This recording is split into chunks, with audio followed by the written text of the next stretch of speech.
Valsad Dharampur road ખાતે યોજાનાર 8મો સર્વજ્ઞાતિ સમૂહ લગ્નને લઈ પત્રકાર પરિષદ મળી। 8મા સમૂહ લગ્નમાં 111 યુગલો પ્રભુતાના પગલા મારશે હોવાનું જણાવતા ધારાસભ્ય ભરતભાઈ પટેલ। વલસાડ ખાતે 8મો સર્વજ્ઞાતિ સમૂહ લગ્ન 28 એપ્રિલ 2024ના રોજ યોજાનાર સર્વજ્ઞાતિ સમૂહ લગ્નમાં 111 જેટલા જોડાઓના લગ્ન કરવામાં આવશે। જે અંગે આજરોજ વલસાડ શહેર ખાતે આવેલ કોળી પટેલ સમાજની વાડી ખાતે પત્રકાર પરિષદનું આયોજન કરવામાં આવ્યું હતું।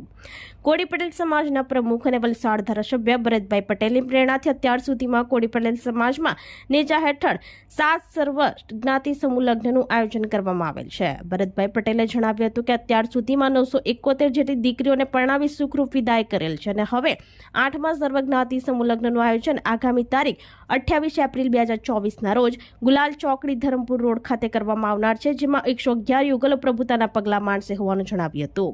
કન્યાઓને સાધન સામગ્રી કન્યાદાનમાં આપવામાં આવશે તેમજ સમૂહ લગ્નમાં સહયોગ આપનાર દાનવીરોનો તેમણે આભાર વ્યક્ત કર્યો હતો। એ આવશે હવે આચાર સંહિતાના નીતિ નિયમો અમલમાં રહીને જે કંઈ કનુભાઈનો અભ્યાસ છે એ રીતે આવશે ખરા, પછી એક્ઝેક્ટ ફિગર ખ્યાલ નહીં આવે એટલે આ બધા કોન્ક્રીટમાં આવશે। દરેક જાતની તકેદારી રાખી છે। કોઈ 18 વર્ષની નીચેની છોકરી નથી, કોઈ પણ જાતના મા બાપની ભાઈ છે। દરેક સમાજના સારા સમાજના બી વ્યક્તિઓ આ સવારની સ્કૂલમાં જોડાય છે ને આ વખતે કરવાના છે।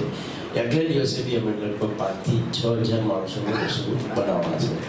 એટલે આ પત્રકાર પરિષદ જે બોલાવી છે સર્વનાટી સમૂહ લગ્ન વલસાડ તાલુકા પટેલ સમાજ અને ચંદ્રમૌલીશ્વર મહાદેવજી સંસ્થાપન ટ્રસ્ટ દ્વારા આયોજિત 111 કપલોના સર્વનાટી સમૂહ લગ્નમાં લગ્ન ગ્રંથિથી તારીખ 28/4/2024 રવિવારના રોજ યોજવા જઈ રહ્યા છે, જેમાં 111 કપલો લગ્ન ગ્રંથિમાં જોડાવાના છે।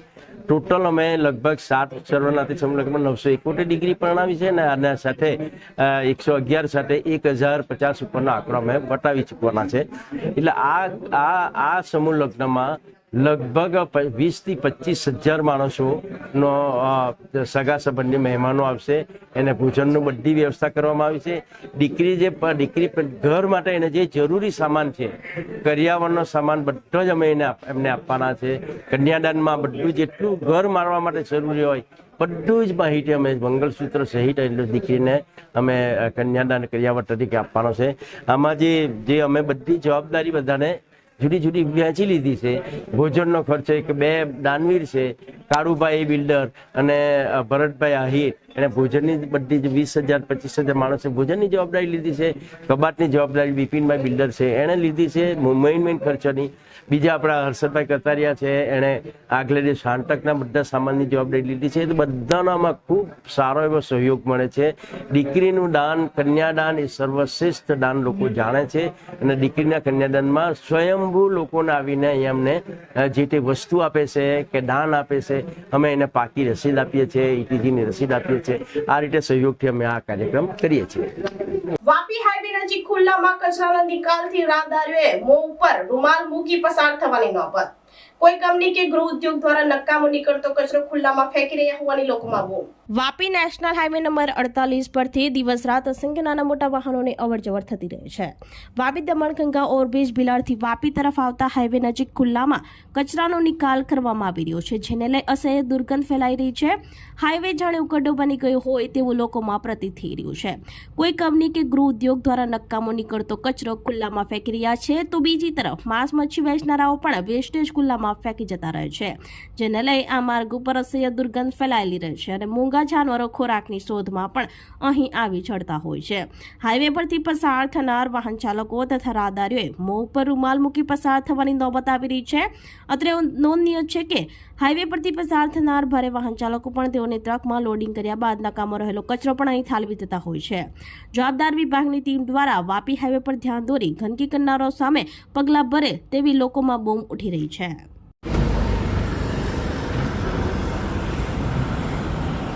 थोड़ा पास में बहुत बस मार रहा है।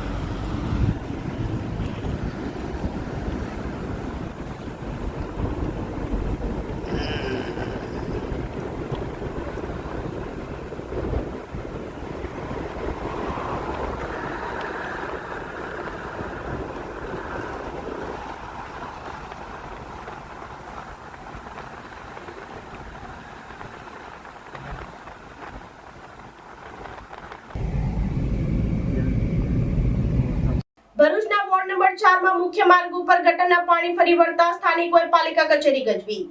ડ્રેનેજની સાફ સફાઈ તેમજ જાળવણીના અભાવે ભર ઉનાળે ચોમાસા જેવી પરિસ્થિતિ સર્જાતા લોકોમાં આક્રોશ. ભરૂચ શહેરના વોર્ડ નંબર 4 માં આવેલા અયોધ્યાનગર ખાતે સોસાયટીના મુખ્ય માર્ગ ઉપર ગટરનું ગંદુ પાણી ઉભરાતા સ્થાનિકોમાં કોર્પોરેટર અને નગરપાલિકા સત્તાધીશો સામે રોષ જોવા મળી રહ્યો છે. ભરૂચ શહેરના અયોધ્યાનગર વિસ્તારમાં ગંદા પાણીના નિકાલ માટે ગટર લાઈન નાખવામાં આવી છે. આ ગટર લાઈનની સાફ સફાઈ તેમજ જાળવણીના અભાવે ભર ઉનાળે ચોમાસા જેવી સ્થિતિમાં પ્રતીત થઈ રહી છે. ગંદુ પાણી મુખ્ય રોડ ઉપર રહેતું હોય વાહન ચાલકો તેમજ આસપાસના સ્થાનિકોને દુર્ગંધ મારતા પાણીમાંથી અવરજવર કરવાનો વારો આવી રહ્યો છે. સાથે સાથે ઉનાળાના સમયમાં ગંદુ પાણી મુખ્ય માર્ગ ઉપર ફરી વળતા મચ્છરનો ત્રાસ સહિતના પાણીજન્ય રોગ વિસ્તારમાં ફેલાય તેવી લોકોમાં દહેશત વર્તાઈ રહી છે. અવારનવાર ઉભરાઈને મુખ્ય માર્ગ ઉપર ફરી વળતા સ્થાનિક રહેવાસીઓએ પાલિકા કારોબારી સભ્ય અને વોર્ડના કોર્પોરેટર હેમેન્દ્ર પ્રજાપતિની ઓફિસે જઈ હલ્લાબોલ કરી પાલિકા ગજવી હતી. ભરૂચથી રિપોર્ટર અવી સૈયદ, સંકલ્પ ન્યૂઝ.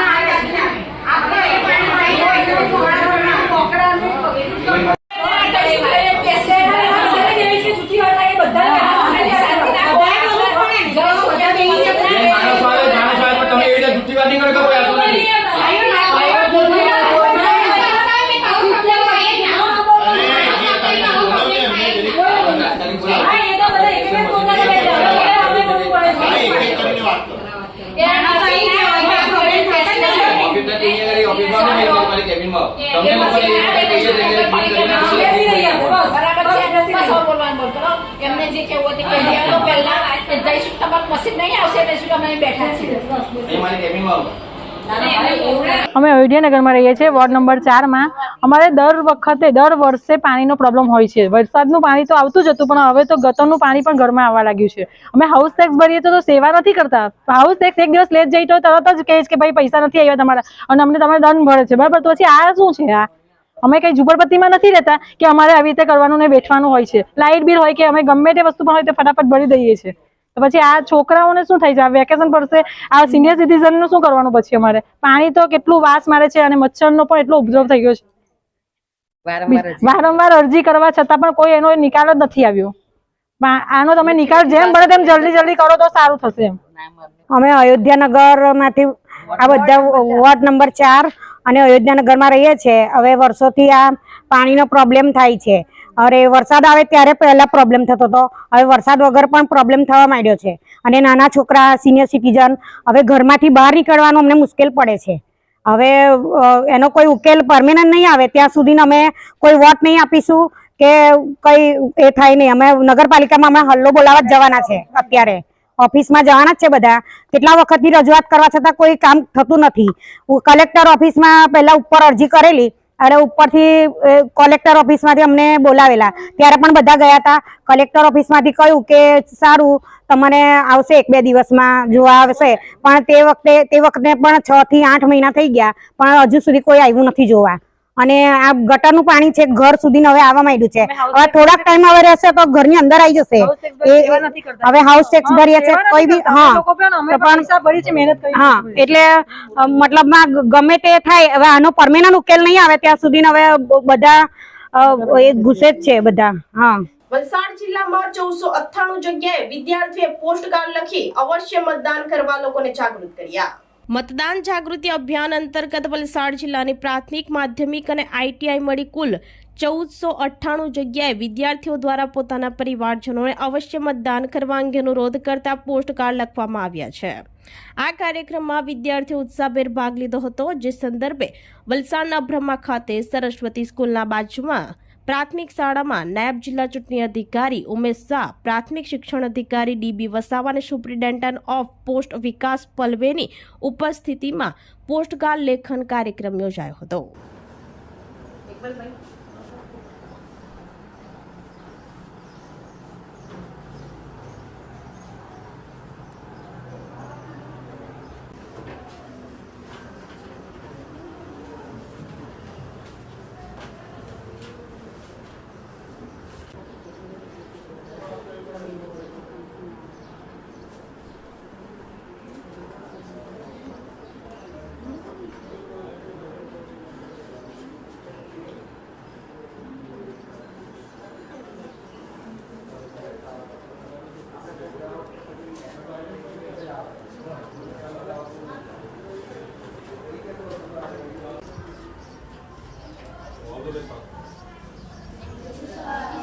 છે આ પોસ્ટકાર્ડ 2-3 દિવસ પછી તમારા ઘરે મળશે બરાબર છે પોસ્ટકાર્ડ ઘરે આપવા કોણ આવે છે કોનું કામ હોય છે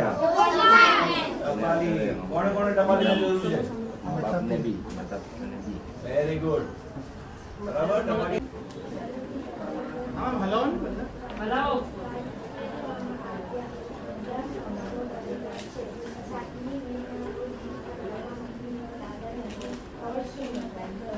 आज हमारे वलसाड डिस्ट्रिक्ट में एक यूनिक इनिशिएटिव इलेक्ट्रल अवेयरनेस के लिए हम ले रहे हैं, जहाँ पे जो अपने स्कूल के स्टूडेंट्स हैं फ्रॉम 6 to 11 स्टैंडर्ड, वो अपने पेरेंट्स को ही लेटर लिखेंगे for importance of the voting during election.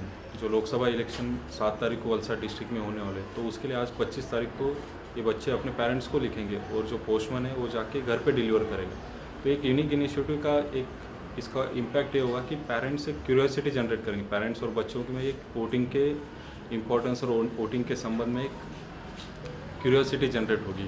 तो इसका long term impact as well as short term में जो वोटिंग परसेंटेज है 7 तारीख को वो सिग्निफिकेंटली इंक्रीज़ होगा और पूरे वलसाड डिस्ट्रिक्ट में कम से कम 3 लाख से 3,20,000 स्टूडेंट्स पोस्ट कार्ड अपने पेरेंट्स को लिख रहे हैं। तो अपन एक लार्जर लेवल पे इम्पैक्ट देखेंगे, तो हर फैमिली में 3 से 5 लोग अपन कंसिडर करेंगे, तो अपन 10 से 15 लाख लोगों के पास इलेक्ट्रल अवेयरनेस के लिए इस माध्यम से पहुंच रहे हैं। तो Valsad district administration as well as primary education officer, deputy collector साहब, तो इन सब लोगों ने मिलकर एक अच्छा इनिशिएटिव लिया है जिसका इम्पैक्ट इलेक्ट्रल अवेयरनेस के लिए अच्छे से होगा। आज अमरी शाला में मतदान जागृति विषे हूँ मारा मम्मी पप्पा ने पोस्टकार्ड लखी रही छूँ। हूँ मतदान आपणो अधिकार है, मारा मम्मी पप्पा 7મી મેના રોજ मतदान अवश्य करशे एवुं हूँ इच्छुं छुं।